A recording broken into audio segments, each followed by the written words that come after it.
también meterle papel periódico.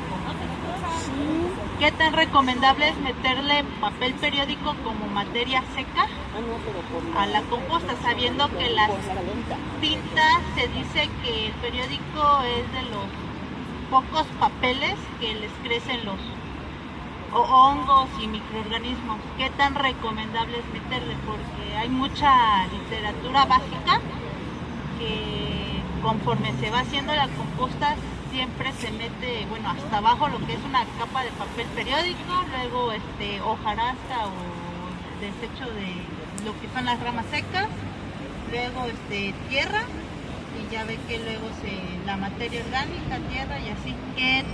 ¿Qué tan recomendable es el papel periódico?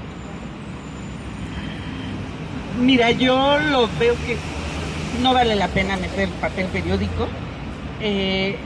Se usaba porque mucha literatura te habla de los lixiviados de la composta. Insisto, un proceso de compostaje bien hecho no debe de tener lixiviados. Esa agua se tiene que eliminar como vapor. Y lo que les explicaba, es agua que se requiere para la parte de los residuos que no tienen agua. En la lombricomposta tampoco lixiviado. Tampoco debe de haber. Hablan del humus líquido de lombriz, y ahorita lo vimos en la bolsita. Yo le insisto, y esto me baso en cuestiones teóricas, pero de especialistas científicos en biogeoquímica terrestre. De verdad, en la norma participaron 3 compañeros que tienen plantas de lombricompostaje, y los 4 estuvimos de acuerdo. Ni lombricomposta, ni composta debe de tener lixiviados. Y la lombricomposta es una parte final del compostaje de un tratamiento aerobio. Lo que decía el compañero, que las lombrices que airean, sí, es cierto, por eso también se puede considerar un tratamiento, es considerado, no se puede, es considerado un tratamiento aerobio. Entonces, el humus de lombriz, pues es el escurrimiento de agua donde se fueron mis nutrimentos de la materia orgánica. Entonces ya mi composta que va a salir más pobre en nutrientes. ¿Sí?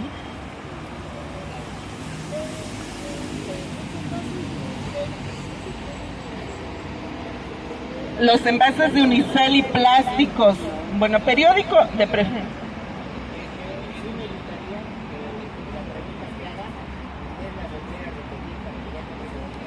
Ajá. Ah, ok. De lo de la lombriz, ¿quieren que les repita? De acá. A ver, pregunta de los recipientes de unicel. El unicel y todos los plásticos en general, y ya hay mucha difusión del tiempo que tardan en degradarse. Tardan cientos de años, y el unicel más. ¿Sí? Si tú lo metes a tu montículo de composta, no le va a pasar nada. Ahí se va a estar degradando y tu unicel, nos vamos a morir y el unicel ahí va a estar. ¿Sí? Cuando iniciamos en Bordo Poniente con los residuos de Central de Abasto, nos criticaron mucho por la bolsa de plástico. De verdad no contaminaba nuestro material, lo único que nos afectaba era que el material que quedaba cubierto con la bolsa de plástico quedaba en un área independiente del resto de los residuos, se formaba un microclima, un microecosistema independiente del resto, pero por dentro seguía el proceso igual. Al final quitábamos las bolsas de plástico y santo remedio. Hubo materiales que conservaron ciertos residuos de plásticos, y de un material que quedó ahí abandonado por más de 10 años, se tomaron muestras, se llevaron al Instituto de Geología de la UNAM, y ¿qué creen? Que encontraron bacterias degradando ese plástico. Y ahorita está el proyecto de eficientar ese proceso para acelerar el proceso de degradación del plástico. Finalmente, ¿el plástico de dónde proviene? ¿Y el petróleo de dónde viene? De materia orgánica que quedó encapsulada en condiciones de presión y sin oxígeno en la tierra, y que se transforma en combustible, en petróleo, y de ahí en combustible. Por eso ahora de la materia orgánica también se puede hacer biocombustibles. Entonces son ciclos de la materia, son etapas que se ven interrumpidas, que están bajo ciertas condiciones y tenemos resultados diversos. Para mí el más amigable, el más sencillo, entre comillas, porque sí requiere mucha mano de obra, es el compostaje aerobio, que es el que les vengo a platicar. Ahora, para avanzar más con los excrementos de animales, pasa lo mismo que les decía con el papel de baño. Hay que lograr esas temperaturas, hay que cuidar la relación carbono-nitrógeno. El excremento es la parte de nitrógeno, entonces si por cada kilo de excremento de mi perro tengo que echar 3 kilos de carbono.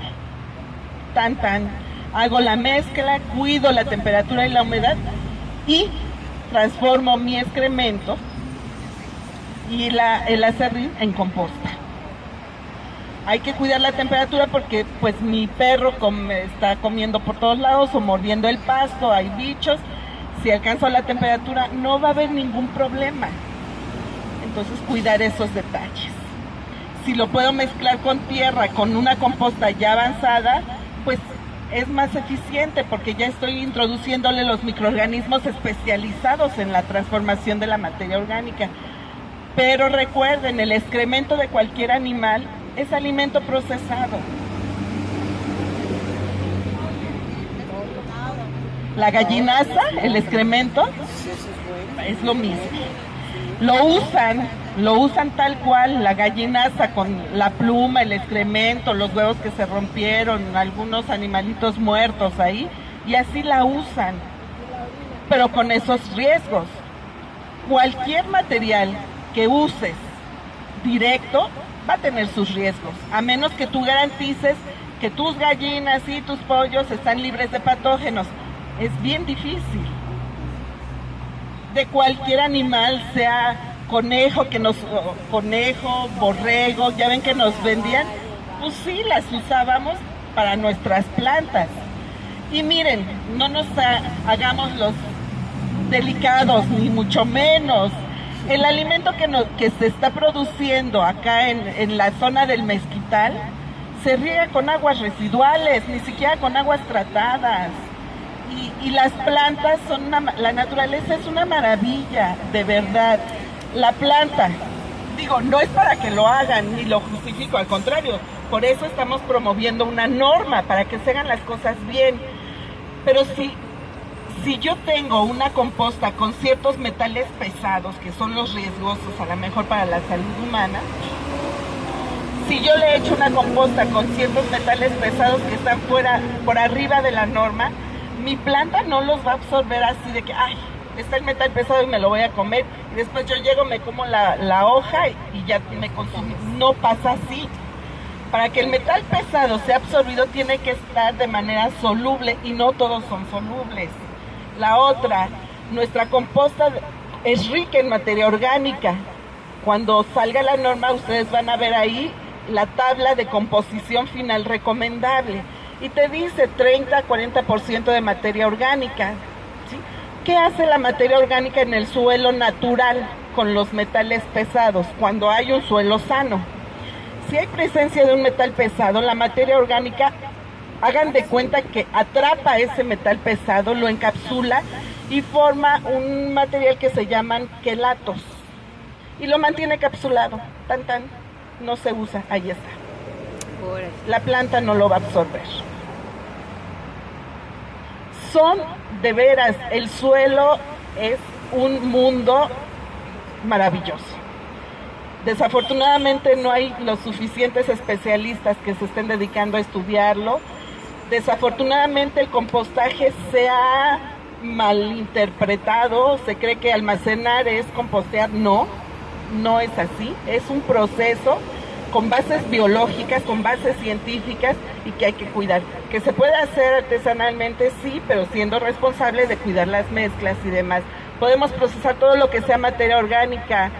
En las pláticas que daba en Bordo Poniente, que en mi tiempo siempre tuvimos invitados a la planta de composta, desde nivel primaria hasta posgrado. Vinieron de todo el país y vinieron de todo el mundo. Tuvimos visitas de alemanes que nos dicen son del primer mundo. Nos felicitaron por la calidad de la materia orgánica que estaba ingresando a la planta de composta. Y aquí nuestras autoridades tristemente nos hacen creer que en Alemania son de lo mejor, que en Japón son de lo mejor. En Japón no tienen plantas de composta, todo lo queman, todo lo incineran. Pero es otra historia, es una isla que lo que requiere es áreas para su población y para producir alimentos. Nosotros somos ricos en territorio. Hay una situación, 2015 fue declarado el Año Internacional del Suelo. En 2015 teníamos una pérdida de suelo natural del 48%. Han pasado 2 años y el índice de pérdida de suelo ha ido en aumento. ¿Cuáles son las nuevas políticas de la FAO, de la ONU, de estas firmas que se hicieron el año pasado para combatir el cambio climático? Usar, ¿qué pasa? Quiero que visualicen esto. En todo el país nuestros agricultores explotan los suelos para producir alimentos que son trasladados a las grandes ciudades. Esos alimentos extraen del suelo los nutrientes de ese suelo, pero al cosechar y enviarlo a la ciudad, los nutrientes no se vuelven a recuperar, no se cierra el ciclo en esas áreas de cultivo. Le meten abonos químicos, contaminan más y perdemos más suelo cada vez. Y aquí todo el residuo, en vez de procesarlo y regresarlo al suelo de donde vino, le estamos tirando a rellenos sanitarios. Ay, no. Y comprando, ayer estaba leyendo, hoy llegan 28 toneladas de limones de Argentina, cuando México es el productor a nivel mundial en limones. O sea, no puede ser, no podemos seguir permitiendo. El chile poblano. De China estamos comprando chile poblano en vez de seguir produciendo aquí el aguacate, no, o sea, el nopal, no puede ser, no, ya no me callo porque me voy a infartar aquí. Y todo porque no hemos hecho un uso adecuado de nuestros recursos naturales. Todos dicen, es carísimo, sí, pero es más caro lo que estamos teniendo que pagar. Los costos ambientales, sociales, económicos son mayores ahora a que si hubiéramos hace 20 años de producir nuestra composta, devolverla a los sitios y cerrar esos ciclos de la materia orgánica. Polvo somos y en polvo nos convertiremos. Eso dicen las Sagradas Escrituras, ¿no? Así es la composta. La materia orgánica se transforma y regresa al lugar de donde salió. Eso es el compostaje, ese es el tratamiento aerobio. No sé si tengan más preguntas. Ya me perdí, pero bueno. Bueno, aquí nada más para retomar, confirmar, para recuperar un suelo, es que yo estoy trabajando en un camelloncito en Nesa, donde Nesa pues fue el lago y fue relleno, después puro cascajo. Si yo trato ese pequeño camellón, es un cachito de camellón, con una buena composta, no me contaminaría. Yo sí tengo ese miedo de... No, ya me entendí que los no para delatos se nada. forman y todo, pero ¿qué onda con ese suelo? Está muy... A ver, el compañero dice que está trabajando en un camellón en Nesa, que está erosionado y quiere tratarlo con composta. Si es una composta bien hecha, no hay ningún riesgo, al contrario. Claro, estás regresándole al suelo la vida. Esta es un fertilizante químico que tiene los nutrimentos NPK que todo el mundo quiere para poder tener una alta producción. Así que son los principales nutrimentos, macronutrimentos. ¿Y qué pasa con los... estos son los fertilizantes químicos, pero además tienen otros elementos que contaminan este suelo, que son acumulables y que al final de cuentas nos deja un suelo contaminado y pobre. La composta no nada más tiene nutrimentos, macro y micro, tiene organismos vivos del suelo que le van a permitir al suelo restaurarse. O sea, tú le vas a aplicar una vez, descompactas tu suelo, le pones tu capa de composta, le plantas lo que tú quieras y se restablece no solo el suelo como tal, sino un pequeño ecosistema. O sea, es una interacción de un conjunto de organismos, no nada más la composta como tal, ¿no? Al momento de que descompactas y pones la composta, empiezas a airear, los microorganismos empiezan a desarrollarse, la planta empieza a crecer y se hace el ecosistema y se restablece tanto. Si puede tener por ahí un metal pesado que se te fue algo, ¿no? Si hay suficiente materia orgánica, se va a encapsular y se va a mantener aislado. No hay más riesgos. Ahora hay otra cosa. He revisado normas oficiales a nivel mundial. Aquí en México, por ejemplo, el plomo no te permite más de 15 partes por millón de plomo en composta. En Reino Unido te maneja niveles de 2.500 partes por millón en el suelo. ¿Saben por qué?